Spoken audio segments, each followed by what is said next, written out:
नमस्कार दोस्तों, मैं हूं पीयूष और स्वागत है आपका मालवा डायरी हिस्ट्री चैनल पे। दोस्तों, आज हम बात करने वाले हैं भारत के एक ऐसे समुदाय या ऐसे लोगों के बारे में जिन्हें इतिहास में बार बार अपना मातृभूमि छोड़कर भारत के अन्य स्थानों में विस्थापित तथा एक रेफ्यूजी की तरह जीवन जीने पे मजबूर किया गया। जी हाँ दोस्तों, आज हम बात करने वाले हैं कश्मीरी पंडितों के बारे में। कश्मीरी पंडित यानी आज के भारत के जम्मू कश्मीर प्रदेश में रहने वाले हिंदू ब्राह्मणों का समुदाय। दोस्तों, इन्हें सारस्वत पंचगोड़ कश्मीरी पंडित भी कहा जाता है। यहाँ पे सारस्वत शब्द के मायने वैदिक काल में बहने वाली सरस्वती नदी से है। दोस्तों सरस्वती नदी से आप अंदाजा लगा सकते हैं कि कश्मीरी पंडितों का इतिहास कितना पुराना रहा है। यह हमारे भारत की सबसे प्राचीन परंपरा यानी श्रृंखला का एक हिस्सा थे। और दोस्तों, कश्मीर जिसका नाम ही कश्यप ऋषि के नाम पे कश्मीर पड़ा है।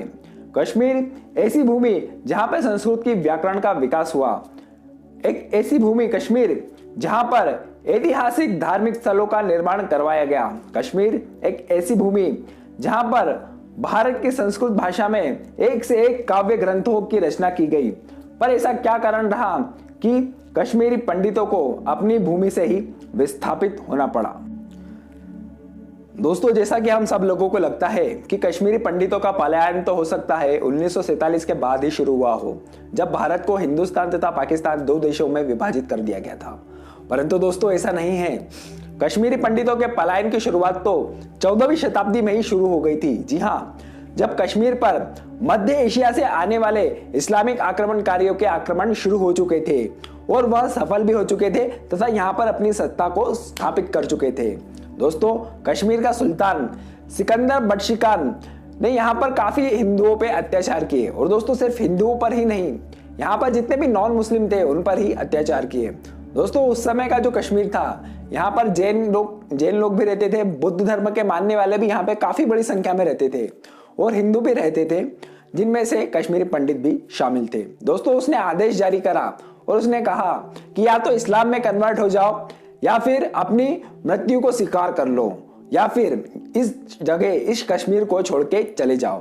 दोस्तों, इसी समय ज्यादातर लोग इस्लाम में कन्वर्ट हो गए, क्योंकि दोस्तों कोई भी अपनी मातृभूमि को छोड़कर जाने वाला नहीं था और ज्यादातर लोगों में लड़ने की क्षमता नहीं थी इन इस्लामिक आक्रमणकारियों के आगे, क्योंकि इनकी ब्रुटैलिटी के आगे इनका जो सॉफ्ट हिंदुइज्म था वह कहीं भी टिक नहीं पा रहा था।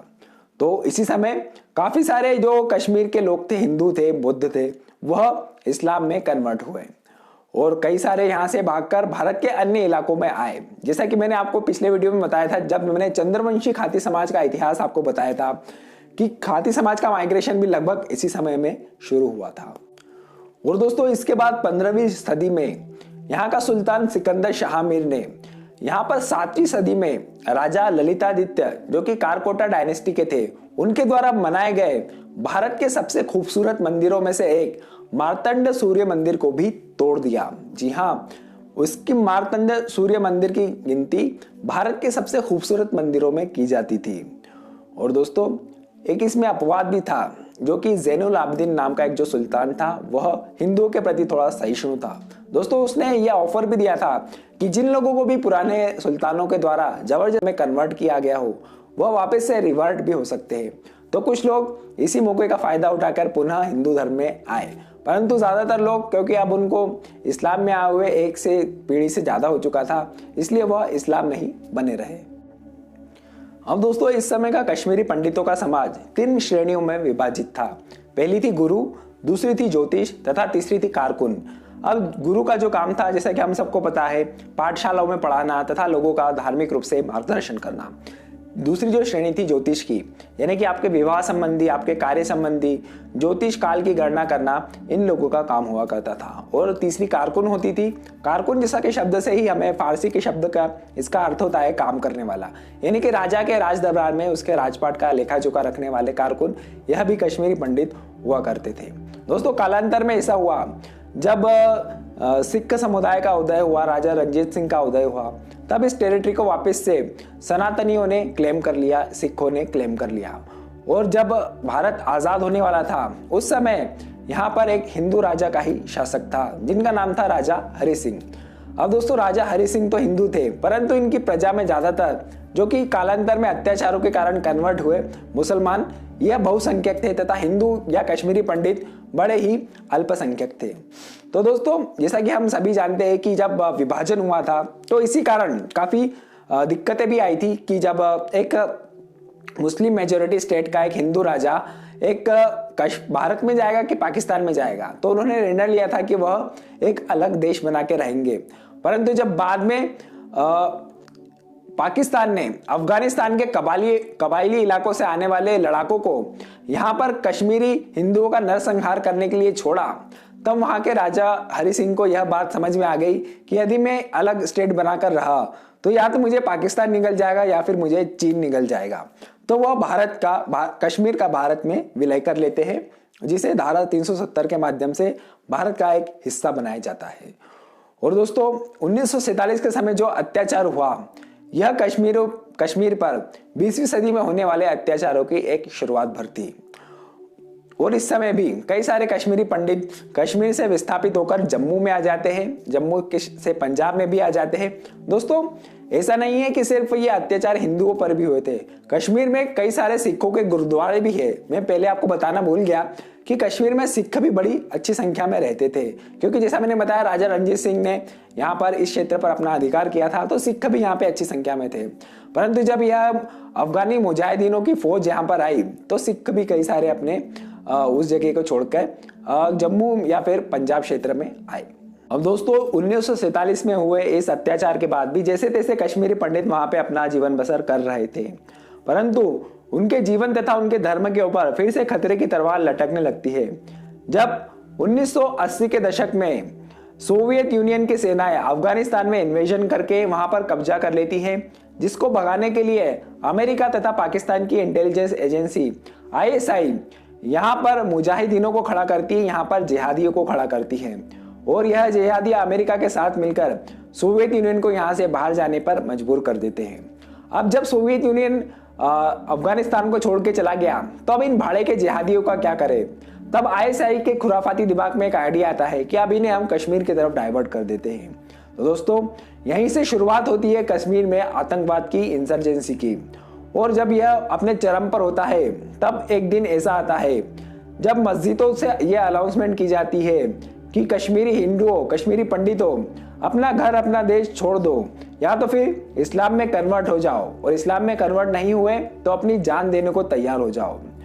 और दोस्तों जब यह इन्वेजन और यहाँ के जो लोकल जिन लोगों का ब्रेन वॉश ISI और पाकिस्तान ने काफी अच्छे से कर दिया था, वह लोग यहाँ के हिंदुओं के ऊपर जो फाइनल एक्सोडस जिसे भी कहा जाता है उसकी शुरुआत करते हैं। दोस्तों यह इतना भयंकर नरसंहार होता है जिसे हम कह नहीं सकते कि क्या क्या ऐसी हरकतें की गई थी। दोस्तों इसी पर कश्मीर फाइल्स नाम की एक फिल्म आई है, जिसे मैंने तो अभी नहीं देखा है, पर मैं उसे जरूर देखूंगा और आपको भी देखने की सलाह देता हूँ। हाँ तो दोस्तों जब यह अत्याचार शुरू होते हैं इन लोगों पे, तो अभी भी कश्मीर वैली में लाखों की संख्या में हिंदू लोग रहा करते थे। और जब यह अत्याचार पलायन इन पे किए जाते हैं, इनकी औरतों का बलात्कार कर दिया जाता है, किसी को उसके घर के सामने ही काट के फेंक दिया जाता है, इस तरह के अत्याचार जब होते हैं तो एक बड़ी संख्या में, यानी कि आधुनिक युग की एक बड़ी संख्या में लोग अपने ही देश में रेफ्यूजी बनने को मजबूर हो जाते हैं। तो इससे बड़ी एक विडंबना क्या हो सकती है, इससे बड़ी मानव त्रासदी क्या हो सकती है। दोस्तों ये जो लोग कश्मीरी पंडित, हमारे कश्मीरी पंडित भाई, जब ये लोग वहां से भागे तो कुछ जम्मू में, कुछ दिल्ली में आके रुके और इन्हें वहां पर बनाए रेफ्यूजी कैंपों में ठहराया गया, जहां पे भी इनका जीवन नर्क से बदतर रहा। दोस्तों एक छोटे से टैंक में 8-8, 10-10 लोगों के परिवार को ठहराया गया। ना तो इनके पास खाने का ठीक से जगह, ना ही नहाने की ठीक से जगह, ना ही इनके पास खाने के लिए ठीक से खाना होता था। अब दोस्तों सोचिए एक छोटा सा टैंक है, वहीं पे आगे घर के टेंट के बाहर औरतों को भी नहाना है, बच्चों को भी नहाना है, अपने परिवार के अन्य गतिविधि भी करनी है। तो दोस्तों कैसा नरकी जीवन। दोस्तों कश्मीरी पंडित जो कम्युनिटी थी, यह कश्मीर में काफी अच्छी, रिच और पढ़ी लिखी कम्युनिटी थी, और इनके सामने ऐसे दिन देखने पड़ेंगे इन्होंने तो कभी सोचा भी नहीं होगा दोस्तों। और दोस्तों ये दिन इनको किसने दिखाए? वही इनके हमसायों ने, इनके आसपास के पड़ोसी लोगों ने, जो कि हो सकता है कुछ पीढ़ियों पहले तक ये लोग भी हिंदू रहे हो, इनका डीएनए भी एक ही रहा हो, यह भी इसी जाति से बिलोंग करते हो जिस जाति से कश्मीरी पंडित आते थे। परंतु दोस्तों, यहाँ पर जातिवादी कुछ नहीं देखा जाता, यहाँ पर देखा जाता है कि आप किस धर्म की फॉलोइंग है, आपकी क्या धर्म की फॉलोइंग, बस वही देखा गया। और जो इस धर्म को उनके जो धर्म का जो क्राइटेरिया था उसमें नहीं आते थे, उनको यहाँ से भागने पर मजबूर कर दिया गया। अब दोस्तों, इस पलायन के बाद यदि हम आज की वस्तु स्थिति देखें तो आज कश्मीर वैली में आपको कुछ सैकड़ों ही कश्मीरी हिंदुओं के परिवार या कश्मीरी पंडितों के परिवार देखने को मिलेंगे। और दोस्तों, जो पलायन करके जो लोग भारत के अन्य हिस्सों में गए थे, उनमें से सिर्फ एक ही परिवार ऐसा है जो वापस कश्मीर में जाके बसा। अब दोस्तों, कश्मीरी पंडितों के द्वारा ही कश्मीर वैली के दक्षिणी क्षेत्र, जिसमें बारामूला और अनंतनाग जैसी जगह शामिल है, जहां पे प्राचीन समय से ही कश्मीरी पंडित अच्छी खासी संख्या में रहते आए हैं, वहीं पे एक कश्मीरी पंडितों के होमलैंड की डिमांड होने लगी है। और यदि सरकार इसे बना देती है तो हो सकता है कि काफी सारे पंडित वापस जाके अपने कश्मीर में बस जाए। दोस्तों, कश्मीर में ये जो कश्मीरी पंडितों पे अत्याचार हुआ, इसको भारत की उस समय की मीडिया ने उस तरीके से वेटेज या प्रकाशित किया ही नहीं जिस तरीके से उसको करना चाहिए था। तो भारत के अन्य इलाकों के लोगों को पता ही नहीं चला कि कश्मीर में हो क्या रहा है, क्या वहां पे इतनी बड़ी मानव त्रासदी उत्पन्न हुई है। इसलिए कश्मीरी पंडितों को मदद भी उस तरीके से नहीं पहुंच पाई। दोस्तों, कश्मीरी पंडितों के साथ जो हुआ है उसकी भरपाई तो शायद भगवान ही कभी करे, परंतु भारत सरकार ने अपने स्तर पर कश्मीरी पंडितों को शैक्षणिक संस्थानों तथा सरकारी नौकरियों में कुछ सीटें रिजर्व करके इन्हें थोड़ी बहुत राहत देने की कोशिश की है। तो दोस्तों, यह थी कश्मीरी पंडितों की कहानी, जो कि अपने ही देश में रेफ्यूजी बन के रहने पर विवश हो चुके थे। दोस्तों, आशा करते हैं आज आपको जरूर कुछ नया जानने को मिला होगा। इतिहास की इन्हीं तरह की बातों को जानने के लिए बने रहिएगा हमारे चैनल मालवा डायरी के साथ। धन्यवाद।